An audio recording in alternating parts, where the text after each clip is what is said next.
I'm Dr. Jeremiah Johns. I'm the Vice President of Medical Affairs for BAMF Health. And what we do at BAMF Health is we are innovating in precision medicine. So tonight's topic is to talk about how radiopharmaceuticals are changing prostate cancer care. And BAMF Health is a comprehensive Theranostics center where we do diagnostics and therapy for prostate cancer, other cancers as well. Joining me tonight is our Chief Medical Advisor, Dr. Harshad Kulkarni. He comes to us with over 10 years of experience in radiopharmaceutical therapies from Germany, where some of these newer drugs that are now FDA approved were initially the pioneering work was done to help make them become FDA approved. And so he has a wealth of experience there.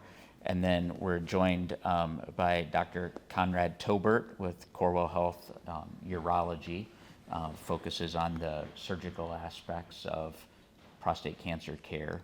And then Dr. Eric Batts with the Cancer and Hematology Centers, practicing here in Grand Rapids. So with that, I thought I would set the stage just by giving a few stats about prostate cancer to kind of highlight the importance of the topic tonight.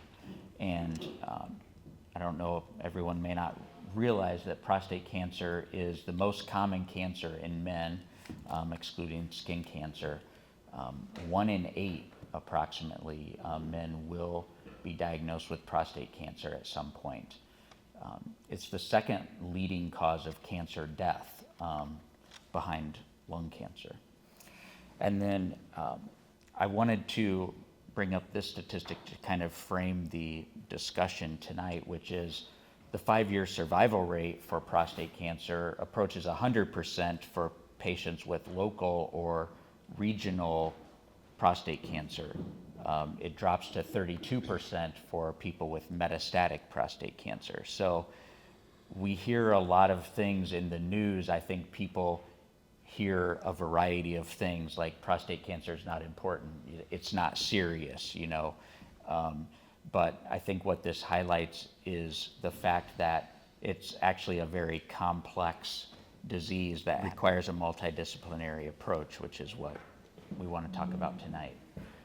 If anyone has any questions, feel free to raise your hand, interrupt us. We definitely want to make this a discussion format. With that, I'll kind of move into the first part, which I wanted to focus on previous treatments of prostate cancer for diagnosis and therapy before we had the diagnostic imaging agents that we have now and the therapeutic options that we have now.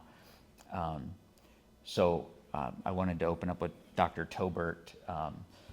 Can you give us a perspective of the patient's experience in the pre-PSMA imaging area? Maybe explain what that is. And yeah. So as a urologist, I generally am the provider or the physician that diagnoses patients. So I'm the one who does that trust biopsy that any man in the room who's been diagnosed with prostate cancer can kind of relate to. That first trust biopsy where we do the rectal exam and then biopsy the prostate.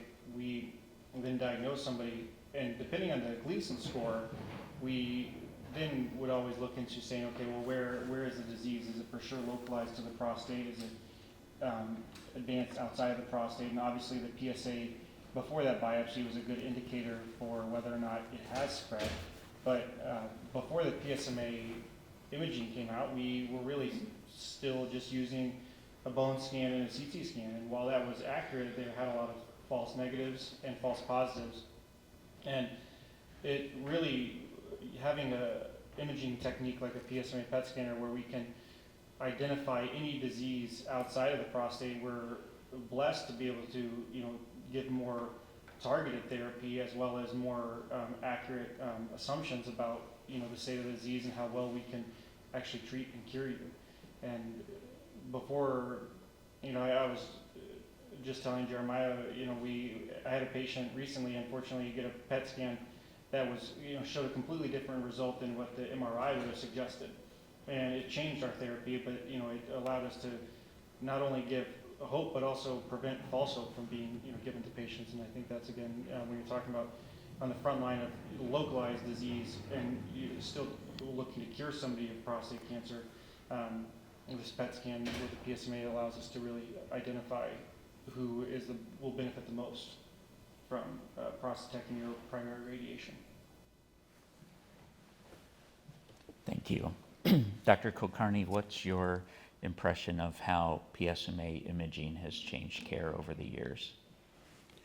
Absolutely. So as Dr. Tobert said, like previously we had only the morphological imaging, which means it looks at changes which happen in the cancer because of changes in the structure. So what is PET-CT is essentially, it is a functional imaging.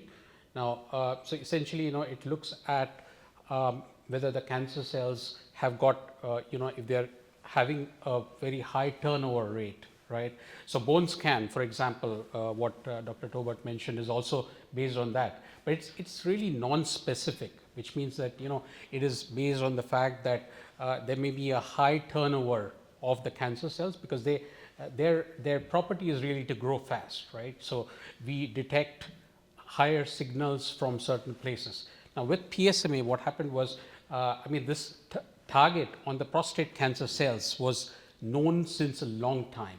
But this is the first time that the scientists developed a targeted tracer or a smart drug, if you may, which binds to those prostate cancer cells. And because that signal is kind of seen on the PET scan, what we call, so that leads to very precise diagnosis because these targets are kind of present in abundance in the prostate cancer cells. And so previously where we relied on the changes in the structure, with the advent of the PSMA PET-CT, that leads to more accurate disease. So wherever, irrespective of wherever the cancer cells may be hiding, this really unmasks those particular cancer cells. So you can find out if there is any evidence of cancer cells beyond the prostate. So that really changes the management. On the other hand, also when we do a PSMA PET scan, it is a whole body PET-CT. So you can really detect with a very high sensitivity, that very high, so to say, accuracy, if there are any prostate cancer cells which are spread beyond the prostate. Also, you can kind of characterize, like you can see how the PSMA is distributed within the prostate. Is it going outside of the capsule? So that helps Dr. Tobert to decide whether he needs to extend his range of surgery. So, a long story short of that particular question is that it has drastically changed the management. There is a lot of data available, a lot of studies which have been done, which have shown that it really has a very significant impact on how the patient is managed. And eventually that leads to better management, so lesser, so to say, longer survival. That is the most important kind of indicator. Also less kind of, post-operative, what we call morbidity, or how the patient recovers if we have a limited surgery, or the patient can be spared surgery and instead given some drugs which can really have a significant effect on the cancer cells. What I can say is there are certain guidelines that would suggest if your PSA is this, if your Gleason score is this, a PET scan is not always indicated, nor will insurance potentially cover it. There could have been that kind of conversation, but I think, sir, I heard you say you were 4+3, so that would put you in what we call unfavorable intermediate risk disease, and that does have an indication for getting a PSMA PET scanner. From my perspective, whenever I have that conversation with a patient, even if they have very low risk disease, BAMF has a couple of great clinical trials for people with low risk disease that are interested, even if they are an active surveillance candidate, they could get a PET scan, through a couple of clinical trials here at BAMF. But also, that's also where I, as a surgeon, or even just as a physician, I say, we can always order one and I can fight insurance companies to get it covered. Because as you said, confirming that it is organ confined or localized disease really allows you to guide and choose your correct therapy. So I would just like to add, so to what Dr. Dobert said. So clearly, it's based on the guidelines are essentially to guide the management, but it might be the case that you might be in a better kind of a risk status, which allows the longer active surveillance. But I think one very important point which Dr. Dobert raised was the clinical trials, right?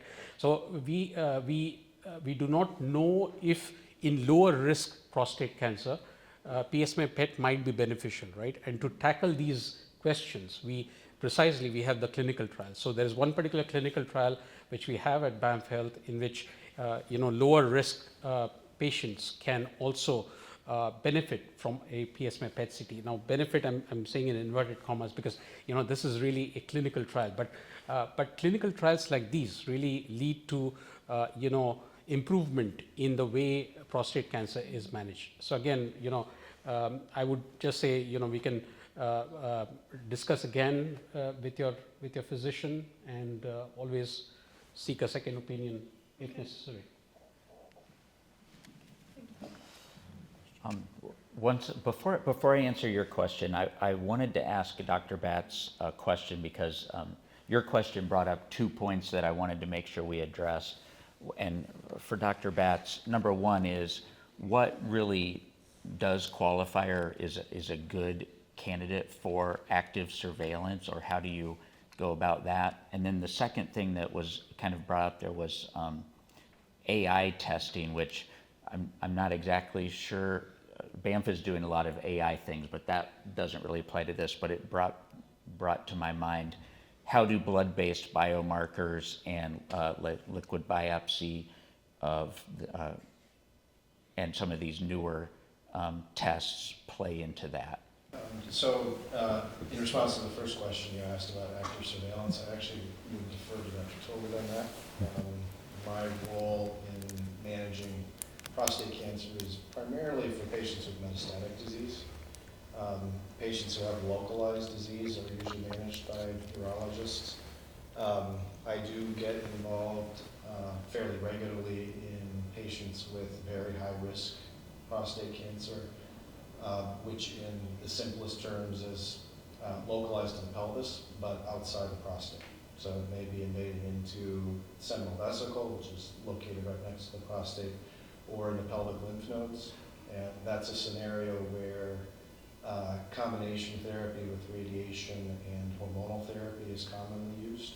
That actually would be a rationale for doing a PET scan in your particular case, in order to make sure there's no lymph node involvement, since that could change the treatment approach. But active surveillance is an approach for patients who have very low risk prostate cancers, and that's something that's usually done by urologists rather than a medical oncologist. The second question pertaining to blood-based biomarkers, this is something that's quite relevant to management of patients with metastatic prostate cancer that has spread to some other part of the body. In that scenario, most patients do not have curable disease, and selecting the most appropriate palliative treatment in order to try and keep that cancer under control for as long as possible depends in part on those biomarkers. Some of them are hereditary, meaning you could inherit it from a parent. Some of them are acquired by the cancer in the course of the development of the cancer. So in relatively simple terms, a cancer is tissue from a particular organ that has developed a series of mutations in the DNA that has resulted in deranged behavior of those cells.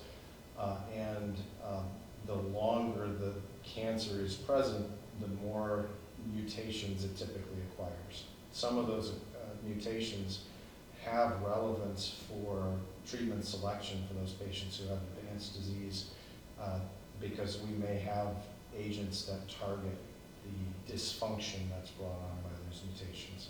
A good example in prostate cancer are the BRCA1 and BRCA2 mutations, which are commonly associated with breast cancer. Those are the mutations that are associated with the highest hereditary risk for breast cancer. It turns out that those mutations also increase the risk of prostate cancer. And they can even be acquired by the cancer, even if the patient didn't inherit one of those mutations from one of the parents. There is a class of medication that is particularly useful in patients with mutations in the BRCA1 or BRCA2 gene, regardless of whether that patient has breast cancer, ovarian cancer, or prostate cancer. But in the prostate cancer scenario, thus far we've only demonstrated that they're useful in patients that carry one of those mutations. Would you like to? Sure. Yeah. Before I talk briefly about active surveillance, you mentioned liquid biopsies. There are urinary markers that have been coming to the field, as well as blood markers to be used adjunctively with just the PSA blood test. And the goals of those tests, specifically in the pre-diagnosis phase, is to try to better guide patients on their risk of prostate cancer based on their PSA level. So a liquid biopsy will not tell you a Gleason score, but it will tell you with a very high accuracy whether or not the likelihood of prostate cancer is present. So that would potentially prevent a patient from needing to undergo a transrectal ultrasound guided biopsy or even getting an MRI. So that's where those fields of these pre-diagnosis and AI is also being utilized, because it essentially is an algorithm. It takes age, family history, urine markers, blood markers, and it allows for patients to be told their risk directly related to them on the chance of having prostate cancer, and could they forego a biopsy, or should they actually get a biopsy. Briefly about active surveillance, what I love to tell my patients is, as a surgeon, my goal is to cure you of disease if it's localized, but at the same time not overtreat you. And we know with a good amount of data that there are people who can live with prostate cancer for a very long time, and they don't have the quality of life or the life expectancy changes from that disease. A great study out of England, which followed men for 16 total years on average, and all they did was observe what happened. And patients were either started on active surveillance, they had surgery, or they had radiation. And across 16 years, they just followed what happened with these patients. And the final study was that in the active surveillance arm, 70% of people ended up getting treatment at some point, but the chances of dying of prostate cancer was no different based on where they chose at the time of diagnosis. So what I like to tell my patients is there's about a 30% of patients total that are diagnosed with prostate cancer that may never need treatment ever. And they won't die of prostate cancer any different if they chose surgery right away or radiation right away. But 70% of people crossed over and got treatment at some point. And that's where a DNA level analysis of a Gleason score really plays a role. So there are a couple treatment options. Decipher is the one I like to use, but Prolaris is also out there. And there are a couple other ones that you take the DNA, you take the cells from the biopsy, and they run it through a DNA analysis based on, again, the cells that were taken from the biopsy to see where in a risk platform are you, and say you're a good candidate for active surveillance, or no, you should have escalation of therapy, whether or not it's with hormonal therapy during radiation or just jumping straight to localized therapy. When the disease is localized to your prostate and you're just having, take the PET scan the PSMA PET scan, for example, if we can confirm that it's just localized to the prostate, radiating your prostate could eradicate those cancer cells. So unfortunately for your situation, if it's in multiple spots, you're not able to, your body can't handle all of the radiation to all of those spots. But if you have, one painful spot, I've had a patient who's had a fracture in the bone from a disease. You can radiate that disease around the fracture to allow that area to heal better. So as of now, in the guidelines, it is so to say approved for the initial staging. That is when you are diagnosed with, with unfavorable intermediate risk, and then so to say high risk prostate cancer. as well as for biochemical recurrence, which means, after the surgery or radiotherapy of the prostate, when there is an evidence that there might be prostate cancer which might have recurred, as you said, right? That is the second indication. And then the third indication is just to complete, and we'll be covering that, in some time. And that is for the molecular targeted radiation therapy, like the gentleman said. When you have metastasis beyond the prostate, then you can actually treat with targeted radiation, so to say, with using a injectable smart drug, so to say. And to qualify the patients for that particular treatment, we also use the PSMA PET to make sure that the patient's disease indeed has those targets in their cancer cells. Well, that really, it brings me to the second part of what I wanted to cover tonight, which is, so the PSMA PET scan is where you have a target that binds directly to the prostate cancer, so it visualizes it in the PET scanner, as Dr. Kulkarni mentioned. And now the newer drugs, Pluvicto is the brand name drug, which is that targeted therapeutic drug that can be given. So I wanted to ask the panel to compare and contrast previous treatments for metastatic prostate cancer before we had the therapeutic PSMA therapy drugs, and how that's changed management now that we do. So now we're definitely in our wheelhouse. You've already heard prior to the availability of PSMA PET scan, we relied on CT scans and bone scans. And while we still, at least I do, in monitoring response to treatment or doing surveillance for escape of control of the cancer without a change in the PSA, which occasionally happens, I will use those older imaging techniques. But if there is a reason to suspect that therapy is no longer working, whatever systemic therapy we're using at the time, a PSMA PET scan can make a big difference in helping us to determine what to do next.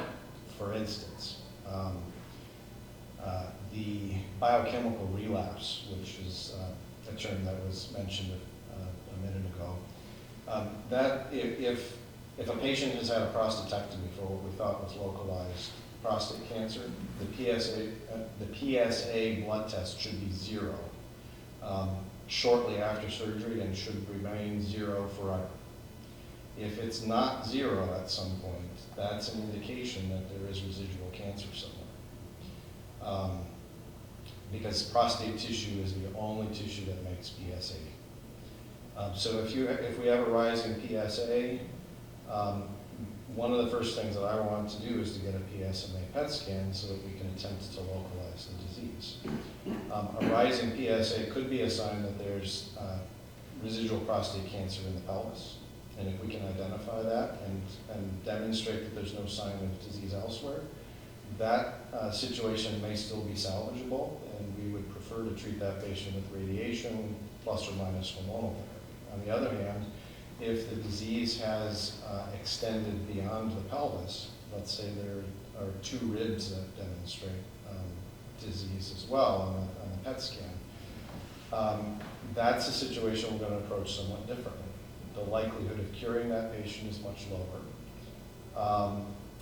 But there might still be a role for localized radiation, but maybe not to the pelvis, maybe to the ribs, again, with or without hormonal therapy, depending on the circumstances. On the other hand, if that patient has 24 hot spots in lymph nodes and in bones and the liver or something like that, I'm going to approach that patient completely differently. That patient needs at least combination hormonal therapy, and possibly, depending on their health, we might do what we call triplet therapy, where we also add a short course of chemotherapy at the beginning of treatment. These are situations that were harder to identify or differentiate before we had PSMA PET scanning.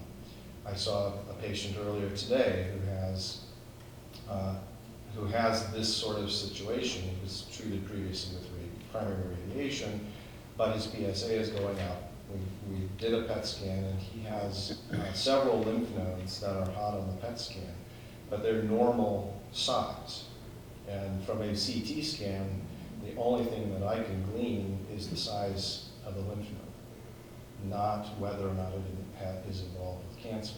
The PSMA PET scan, because it provides some functional information, that in this case being the expression of that particular protein, allows me to determine that there's cancer in those lymph nodes even though they're normal size. That information also helps change the way we manage prostate cancer, because we have an approach for those patients who have only a rising PSA and no other evidence of disease, and we have a different approach if we know that there's disease outside the pelvis. They could talk, I mean, from the Theranostics standpoint, treatment with these therapies, when it's still localized to your prostate, having those drugs penetrate the prostate and actually completely cure you, it's not recommended generally. That's where they say either get primary radiation or have surgical removal of your prostate. You look, certainly sub 70, so I'm not going to try to ballpark your age, but yeah, I generally tell younger patients who are going to live 10 or 20, 15, 20 more years, surgery generally is a preferred approach for multiple reasons, but the one I like to primarily highlight is if it does come back, it usually comes back in a recurrence standpoint right around where the prostate was. And then we could still use localized radiotherapy to where the prostate was for a second curative option. Whereas if you get surgery or radiation first, there are issues with that over a 20, 30-year period. But surgery to just cut out the prostate and that after radiation has never been shown to be as curative as flipping it around surgery than radiation. So that's usually why we tell younger men surgery, active surveillance if you're a good candidate for that, and then surgery would be your preferred treatment option. The prostate provides the volume of the ejaculate. The same with the seminal vesicle. So when you do a prostatectomy, you take up with the prostate and the seminal vesicle. So the semen that is emitted comes from the prostate and the seminal vesicles.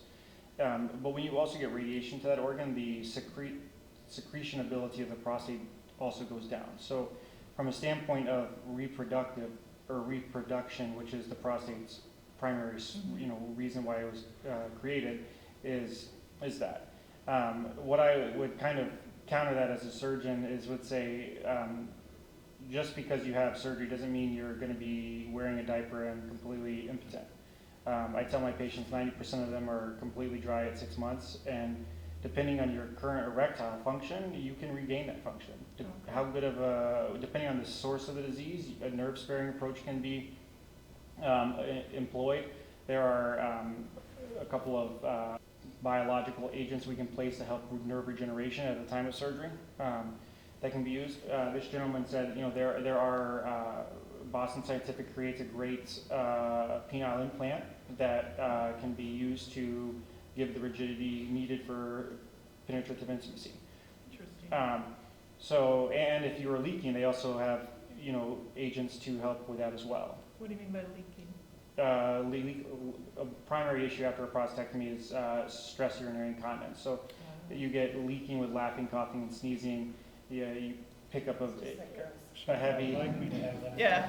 But I also go back to if you were sitting in my office, I would tell you at 6 months, roughly less than 10% chance you're going to leak. You would be wearing the same underwear you're wearing now at 6 months. And not to talk a ton about recovery of sexual function, but at the first year is very difficult because anytime even with a nerve spare approach, it's hard to get recovery right away. Those nerves can be damaged, they can be stunned. But if you have good erectile function coming in, your ability to retain it at honestly somewhere between 1 to 2 years is not zero. And, you know, I they're, did not know that. Thank you. yeah. The last thing I would say is that the seminal emission would be gone. So it would be a dry orgasm after. Going to switch a little bit to the radiopharmaceutical therapy for metastatic prostate cancer. So we've focused a lot on active surveillance, initial diagnosis. How has radiopharmaceutical, targeted radiopharmaceutical therapy impacted the care of metastatic prostate cancer? That's a great question. So, targeted, when Dr. John says, it's first of all, I'd just like to clarify. So, this is like GPS guided missiles, if you may, right? So, you inject that particular drug and they seek the targets on the cancer cells. They bind, so to say, to the PSMA, which is a protein which is present in abundance in the prostate cancer cells. And then they emit radiation locally. So, it's kind of a radiation therapy, but from inside out and at various spots where the cancer cells might be hiding. So, this kind of a targeted treatment and radiation at that, which is very effective in prostate cancer, because prostate cancer cells are inherently quite sensitive to radiation, right? That's why that's also one of the primary, so to say, treatments. And so, since the advent of targeted radiopharmaceutical therapy or the smart drug approach, we have seen that there is that first of all, the patients tolerate this treatment very well. That is number one. Number two is why it was, so to say, approved in the guidelines is because it leads to significantly longer overall survival. That is, the patients live longer and better, so to say. And because of its efficacy, because it is effective in controlling the symptoms, in eradicating cancer, in specifically killing cancer cells and sparing the normal tissue. So it's not like a something which harms also the normal cells. There could be treatments, but because it is precise and really directed towards the cancer cells, the side effects are minimal or no significant side effects. Most patients can carry on with their normal life under this particular treatment, and also they live longer, so to say, because of longer cancer-free survival. Also, without the disease, so to say, coming back.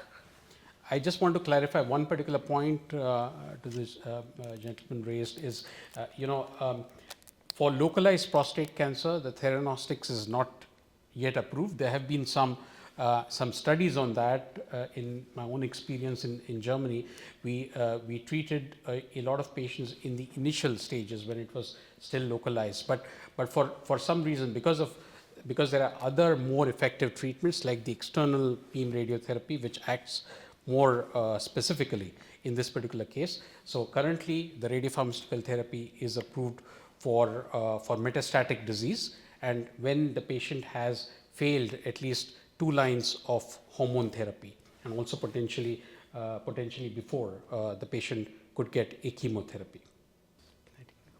So, yeah, that's a great question. So before going to Dr. Pats, that's a great question. So what happens is in an advanced disease, the prostate cancer cells, they produce very less PSA and they produce PSMA. So it kind of happens like a switch, right?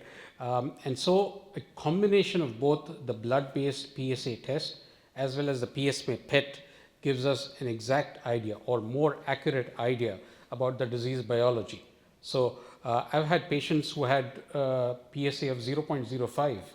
Now, what would you say with 0.05? It's close to zero, right? No disease. But when you do a PSMA PET scan, it's full of metastasis. So what I would like to say is that there are also in advanced stages of the disease, or even in, so to say, initial, there are different kind of types of prostate cancer where the prostate cancer cells produce less PSA. And the PSMA PET CT or the combination of both can provide you very good answers about the disease biology. So you may still have metastasis, if your PSA is low, particularly in certain types of prostate cancer and advanced stages of the disease.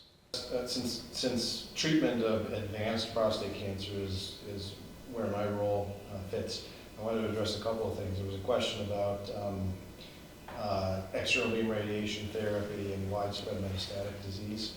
And the analogy that I use with patients in that situation is that we use external beam radiation therapy like spot weld.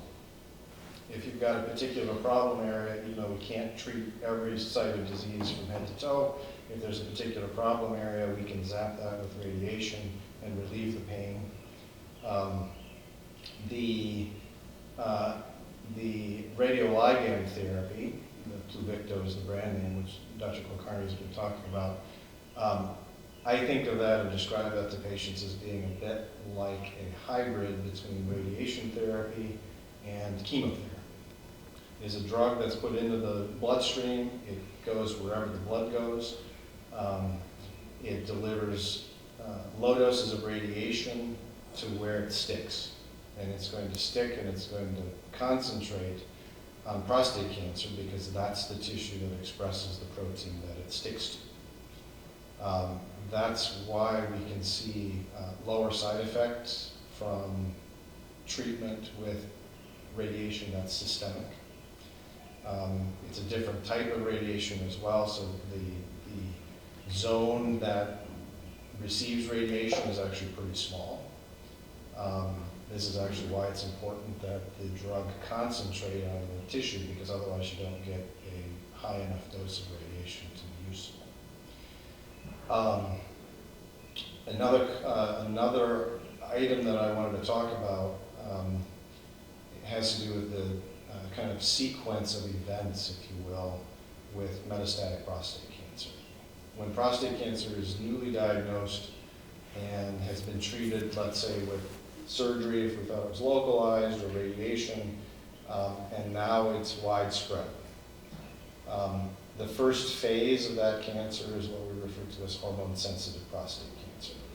In that scenario, hormone therapy is the preferred treatment. And that's because it's actually very effective for controlling the growth of prostate cancer. It often results in dramatic shrinkage of prostate cancer. And that can be sustained with manageable side effects, sometimes for years. Eventually, though, men who live with metastatic prostate cancer long enough and have received hormone therapy for a long enough period of time, and what that long enough period of time does vary from patient to patient. But eventually the cancer enters the second phase, which we refer to as castration resistant. That term often makes men cringe. There's some history behind that. In the old days, let me add one more thing. When we're talking about hormone therapy for prostate cancer, the foundation of what we do, the most important step, is suppressing production of testosterone. Testosterone is sort of the classical male hormone that's responsible for male sex characteristics and sexual function. And it also ends up acting like a growth factor stimulating the growth of prostate cancer. So when we have an advanced prostate cancer, the foundational step is suppressing production of testosterone. In the old days, before we developed drugs to do that, the way we did it was surgical castration. That's still an option. Some patients do choose that, but we have medical ways of accomplishing that now as well. That term has carried on through our discussions about the phases of prostate cancer, and that's why that second phase of prostate cancer is still referred to as castration resistant. Basically what that means is that the cancer, despite a low testosterone level, has started to grow again.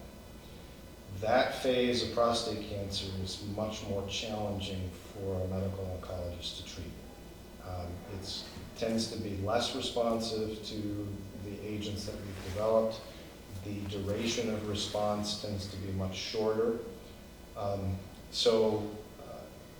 couple of things that have changed over the course of the last decade that have helped address those issues is we've discovered that doing combination treatment up front when patients still have hormone-sensitive disease keeps the cancer in that hormone-sensitive phase longer, which translates to longer overall survival, because we have had less of an impact over the years on lengthening the castration-resistant phase. This is one of the areas where the advent of radiopharmaceuticals is starting to change things. I think of it as another tool for that group of patients who have castration-resistant disease. So in other words, they have to have failed hormone therapy, and the cancer is now progressing despite low testosterone levels. And now every tool that I can add to the toolbox is potentially will benefit patients.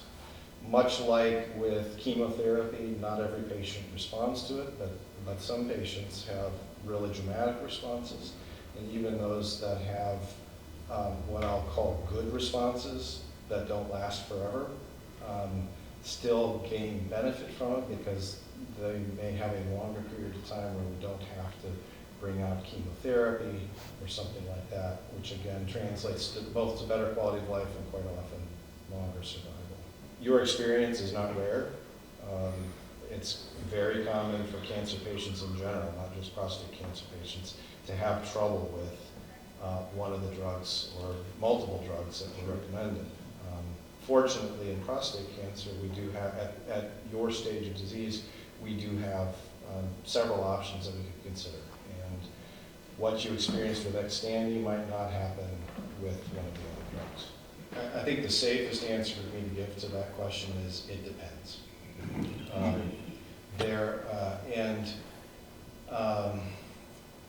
When you are at the stage that you're seeing a medical oncologist, there is a certain amount of waiting in order to see what happens. When we've known a patient for a while and have seen the trajectory of their disease, we might do something different than we do up front. Because you got to have the history, basically. But sort of generally speaking, and I'll use the clinical trial experience and the frequency with which we reevaluate disease status for prostate cancer patients, it's usually not more often than every 6 weeks. And for the clinical trials that I have had open recently, quite often we call it the restaging, where we evaluate the progress of the disease in response to treatment, is usually every 6 to 8 weeks at first, and after the patient has been on study and has demonstrated a response to that treatment for a sufficient period of time, which might be 3 months, might be 6 months, then we reassess less often, because at that point we're reasonably comfortable that this patient is either A, responding really well to their treatment, or their disease has been progressing slowly enough that a longer interval of reevaluation is safe for them. So it is kind of necessary just to wait and see where things are moving? It is unfortunately necessary. 6 weeks is an interval that for prostate cancer I'm usually very comfortable with. Other topics that I wanted to be able to touch on is clinical trials that are available, whether at BAMF, Start Midwest with Cancer Hematology Centers, Corewell Health, or other places, not here in town. If you guys could expound on the clinical trials, and then also just the future of prostate cancer for diagnosis and treatment, what other agents are out there starting to be thought about, what's the future for this? Harshan. Thank you. So clinical trials are extremely important because that leads to a change in, so to say, when newer agents are investigated or treatment using a particular agent at an earlier stage of the disease. Now at BAMF Health, we are actively participating in clinical trials or enrolling patients for imaging, where there are certain imaging agents which may be more effective in diagnosing or accurately diagnosing prostate cancer, accurately diagnosing recurrence, where the existing options of the PSMA PET CT or the existing drugs what we are using might have limitations. So we've got the imaging type of treatments, and then on the other hand, we also have the therapy type of agents. Now, Dr. Batts explained in more detail about Pluvicto, or the targeted radiopharmaceutical therapy, which is currently FDA approved. Now, we've also had patients. So now we have administered about 1,300 cycles of Pluvicto over the last 2 years. And we've also seen that in some patients, after the 6 cycles of Pluvicto, the disease is still persistent, right? So what happens is the prostate cancer cells become smarter, right? They change themselves, or they become resistant to that particular form of targeted radiation. And so that is the beta radiation. So what we have as a clinical trial is what we call as alpha radiation, which means if the patient is not responding to Pluvicto, then we can enroll that particular patient in a particular trial which investigates the alpha radiation therapy, which is more effective than the beta radiation potentially, and so that is being investigated in clinical trials. I also want to touch upon a very important point which Dr. Batts raised was, at the moment, Pluvicto is approved for when the patient has, so to say, failed the hormone therapy. But there are also clinical trials which are investigating, can you treat a patient with metastatic prostate cancer at an earlier stage? We are seeing those metastases. It is still sensitive to radiation, so still sensitive to hormone therapy. Can you add Pluvicto? So there was one particular clinical trial. In fact, today, it was announced that it has reached a midpoint where there is a potential of applying Pluvicto at a very early stage of prostate cancer, in the metastatic hormone sensitive prostate cancer, in combination with, of course, with the first and the second line of the hormone therapy. So clinical trials really not only potentially benefit the patient, it really, you're helping the other patients like yourselves, and it just it's kind of that all boats rise kind of a framework. And so it's really important to kind of talk to your physician about the available clinical trials. You might be eligible for one of the clinical trials, potentially investigating a efficacious drug.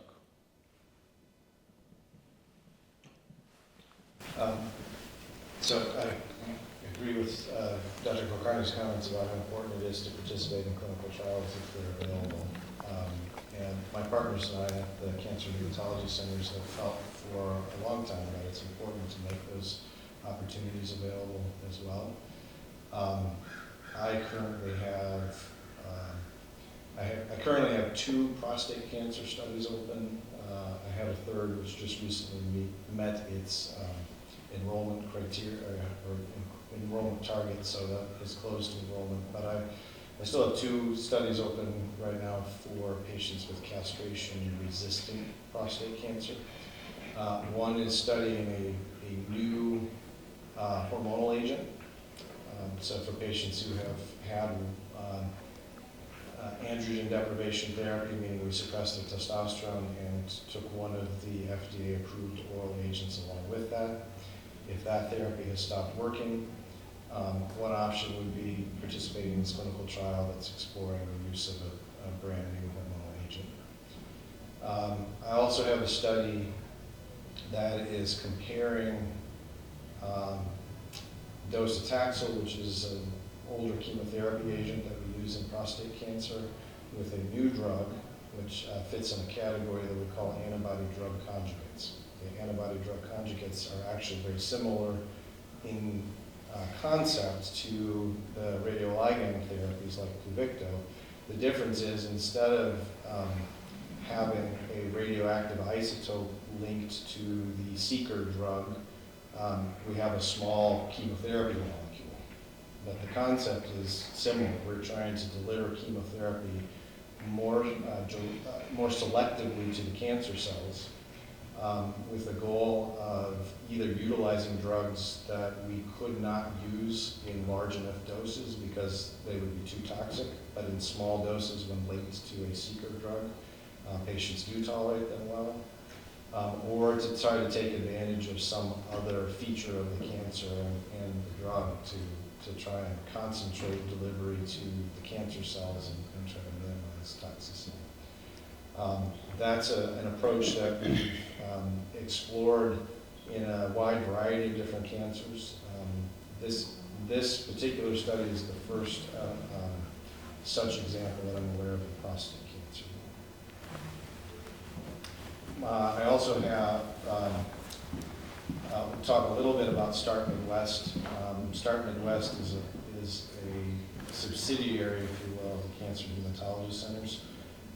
It is a purely developmental research program. Start Midwest is involved in what are called phase 1 clinical trials.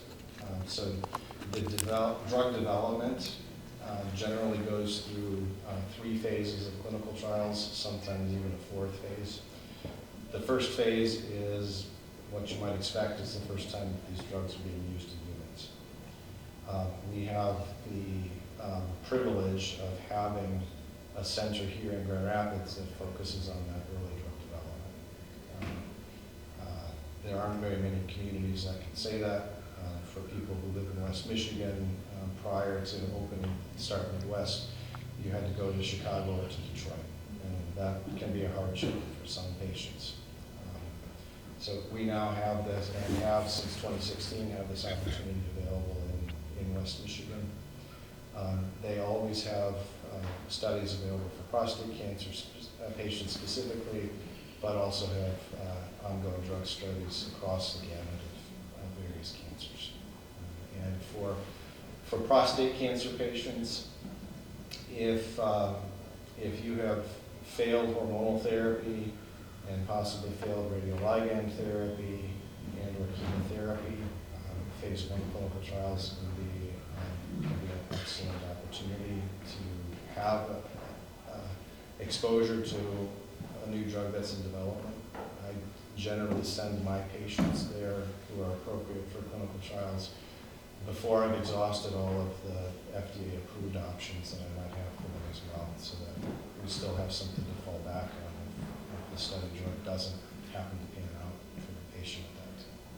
But just staying on the topic of clinical trials, as well as what Dr. Johns asked about the future of future of the field, future of Theranostics as well.